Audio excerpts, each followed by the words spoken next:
Sonia Lebel, on est ici à Saint-Tite. C'est pas votre dernière annonce, mais on est dans la valse des dernières. Comment vous vivez ça émotivement, ces derniers moments à titre de ministre, de député de Champlain? Bien, je te dirais que même si on est préparé, parce que j'ai pris ma décision, j'ai pris ma décision en décembre, je l'ai annoncée en février dans la foulée du départ de François Legault, même si on s'y attend, on est préparé, je dois dire que je me laisse surprendre par l'émotivité de tout ça. Les 8 dernières années, que ce soit à l'Assemblée nationale ou que ce soit comme ministre ou que ce soit comme député, moi, ce que je retiens de mon bilan des 8 dernières années, c'est les gens, les relations qu'on a rencontrées. Tu sais, aujourd'hui, on était ici ce matin pour faire une annonce. Il va y en avoir d'autres, puis c'est normal. C'est souvent en début d'été ou en fin de session qu'on fait les annonces des dossiers qu'on a réussi à faire avancer. Mais quand je rencontre les gens puis que je jase avec eux avant l'annonce ou après l'annonce, ce qui va me manquer, c'est les liens qu'on a créés. Vous vous êtes attaché à cette circonscription-là. Là, maintenant que vous êtes en train de partir, est-ce qu'on peut le dire que vous avez été littéralement parachuté? Je l'ai dit moi-même. Il y a eu une caricature magnifique dans le Nouvelliste que j'ai accrochée dans mon bureau avec fierté. Oui, parce que la définition parachuté pour un député, c'est pas une chose qui est d'abord inhabituelle. Je n'étais pas la seule au Québec. Mais la définition de parachuté, c'est quelqu'un qui n'habite pas dans le comté. Donc, et j'ai voulu être honnête avec les citoyens dès le début. J'ai jamais promis que j'allais déménager. J'ai jamais dit aux citoyens que j'allais m'installer dans Champlain, que ce soit dans Deschenaux ou dans Mekinac, parce que moi, j'avais des jeunes enfants au secondaire qui avaient été à leur école. Puis c'est déjà dur, une mère en politique, même un parent en politique. On est trop souvent absent. Donc, s'il faut en plus déménager la famille, je pense que c'est moi qui me lançais en politique, pas eux. Mais j'ai été transparente dès le début, mais je leur ai dit que j'allais être présente puis que jamais vous allez vous apercevoir que j'habite pas Champlain. Et je pense, et je vais me fier au témoignage, que c'est mission accomplie. Vous avez été, député de Champlain, mais vous avez eu aussi des gros ministères. Oui. Conseil du Trésor, c'est pas oui. rien. Vous avez négocié avec la fonction publique. On sait que peu importe les gouvernements, c'est toujours difficile, ces négociations-là. Qu'est-ce que vous avez appris de cet exercice-là? Oh mon Dieu, j'ai appris...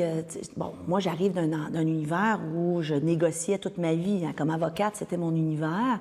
Quand on négocie, il faut savoir se mettre dans les souliers de l'autre et apprécier et comprendre les arguments de la personne en face de toi à la table ne veut pas nécessairement dire qu'on les accepte.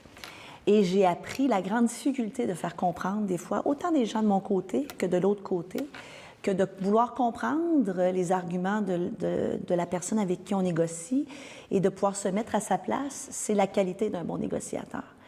Et je l'ai appris encore plus en négociation, donc dans la fonction publique.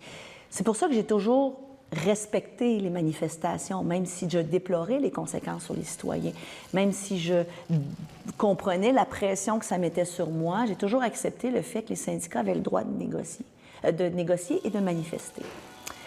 Ce que j'ai appris, moi aussi, c'est que je trouve que, et là je peux me permettre de le dire, les syndicats ont besoin d'évoluer dans leur façon de représenter les gens, par contre. Malgré le fait que je respecte beaucoup, et là je peux le dire parce que je ne suis plus la négociatrice, je ne suis plus là, malgré le fait que je respecte beaucoup leur besoin de faire des manifestations, leur besoin d'avoir des leviers de négociation, je trouve que les syndicats vont devoir aussi évoluer et apprendre à participer au dialogue d'une façon différente. Et j'ai énormément de respect pour les gens avec qui j'ai négocié, mais paralyser le Québec comme on le fait, négocier comme on le fait, et là, on est dans une escalade de moyens, d'insultes, de menaces. On a vu ce qui s'est passé avec mon collègue à Trois-Rivières. Certains chefs syndicaux sont montés aux barricades en prônant la chasse aux ministres.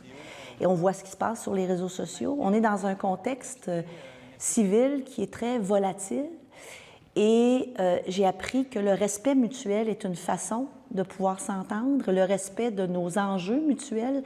Bien que je comprenais les enjeux des syndicats, il y a des enjeux pour les citoyens du Québec et la capacité de payer qu'il faut comprendre. Et il va falloir transformer la façon de faire un dialogue et de le faire d'une façon plus humaine et consciente que c'est des êtres humains derrière tout ça. Et ça me peine beaucoup, ce qui se Qu'est-ce que passe. vous voulez qu'il change? Qu'est-ce que... Bien, ce dialogue-là de la force du poing sur la table qu'on voit présentement, là, qui dégénère dans les manifestations, devant les domiciles ou en ayant des manifestations de violence.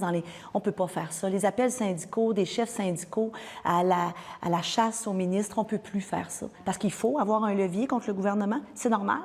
C'est la balance du pouvoir et j'y crois à cette balance du pouvoir-là. Mais là, je trouve qu'on commence à tomber dans quelque chose qui est déplorable et qui dégénère, quant à moi. Est-ce que vous parlez Puis je ne pensais pas faire une analyse socio-démographique sur les syndicats, donc je pense qu'il va falloir qu'ils revoient leur façon de dialoguer. Ils ont une existence nécessaire, mais il faut qu'ils changent leur façon de faire. À partir du mois d'août, les choses vont quand même ralentir pour vous. Oui. Il va y avoir le déclenchement de la campagne électorale éventuellement. Quelle est la suite pour vous? Bien, je l'ignore et je te dirais que c'est assez...